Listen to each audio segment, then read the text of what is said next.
pertama-tama saya berbicara sini sebagai praktisi hukum ya. Kalau dulu pernah jadi pengacara Nikita, tapi untuk kasus ini saya bukan jadi pengacaranya, sehingga saya bicarain dari sisi praktisi hukum.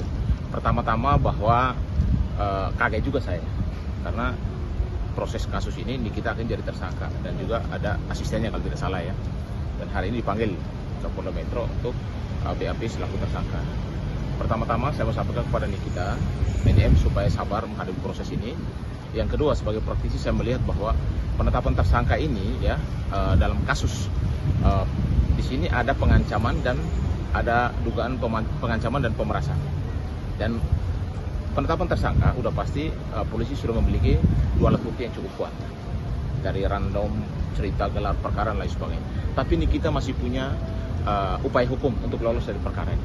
Yang pertama, lakukanlah restorasi justice supaya persoalan bisa didamaikan, dicabut perkara dan selesai.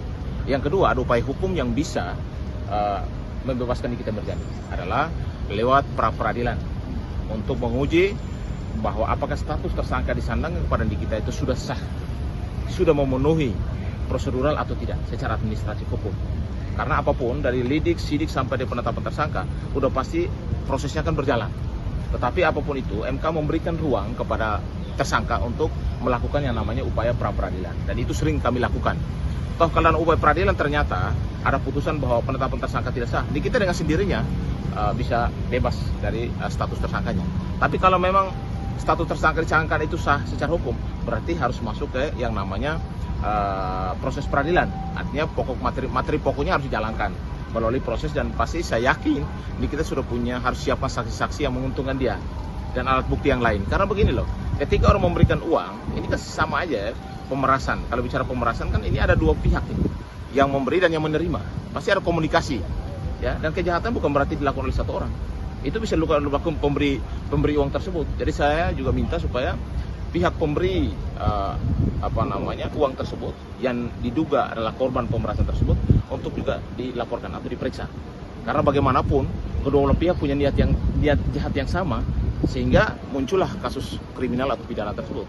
Sehingga jangan Nikita Mirjani aja yang diperiksa, tapi juga kepada pihak Nikita untuk melaporkan si pihak ini juga. Kenapa? Karena dia memberikan peluang. Niatnya ada. Kalau bicara pidana itu tergantung dari mens rea, niat jahat. Apakah yang memberi uang tersebut ada niat jahat atau tidak? Ya lakukan pemeriksaan. Tadi itu saja, supaya jangan sampai Nikita yang mungkin dalam proses perjalanan dia, mungkin berita dia di media dan lain sebagainya dianggap itu ada sesuatu yang dia tahu dan akan diceritakan, kecuali ada didilan, dan didilan itu kan sepakat, kecuali Nikita datang ke rumah merampas apa yang dia punya, beda. Ini kan dikasih masalahnya, dititipkan sesuatu untuk supaya masalah dia jangan diupload di media sosial. Artinya yang pemberi pun harus dilaporkan dan harus diperiksa, supaya kedua-duanya harus mendapatkan hukuman, karena dua-duanya saya anggap ada punya niat jahat dalam kasus ini. Tapi saya sebagai praktisi dan juga pernah jadi pengacara Nikita Mirjani, saya minta coba lewati jalur RJ pra-peradilan. Mudah-mudahan Nikita juga dalam kapasitas ini bisa bersabar dan menghadapi kasus ini sampai tuntas dan selesai. Bang, apa setelah menganalisa ada dugaan indikasi dijebak nggak sih Bang? Artinya apa, memberikan uang terus kemudian mengaku pemerasan? Kalau yang namanya dugaan, peluang itu ada saja ya. Bisa aja peluang dijebak, bisa aja ada yang menyuruh dan lain sebagainya. Itu makanya saya bilang kedua belah pihak harus diperiksa. Siapa yang punya inisiatif jahat tersebut kan harus jelas. Karena bicara pidana bicara tentang niat jahat. Siapa yang punya niat jahat dalam hal ini? Gitu. Supaya jelas. Jangan sampai satu pihak saja yang diperiksa. Kan begitu. Kedua belah pihak harus equality before. Semua orang punya kedudukan yang sama di mata hukum. Ya. Walaupun dia pelapor, dia tersangka, sama-sama punya hak hukum yang sama. Bang, menelaah kasus ini pandangan seperti apa sih? Gimana? Kasus ini kita ada Dr. Reza Belajar. Berapa serius gitu maksudnya? Ini kasus ini kalau dari pasal disangka kan cukup serius. Karena ancaman hukumannya di atas 5 tahun. Maksimal 20 tahun. Maksimal 20 tahun. Artinya bahwa potensi untuk Nikita Mirjani itu ditahan hari ini atau ketika diperiksa sebagai tersangka itu sangat tinggi. Berarti bisa langsung.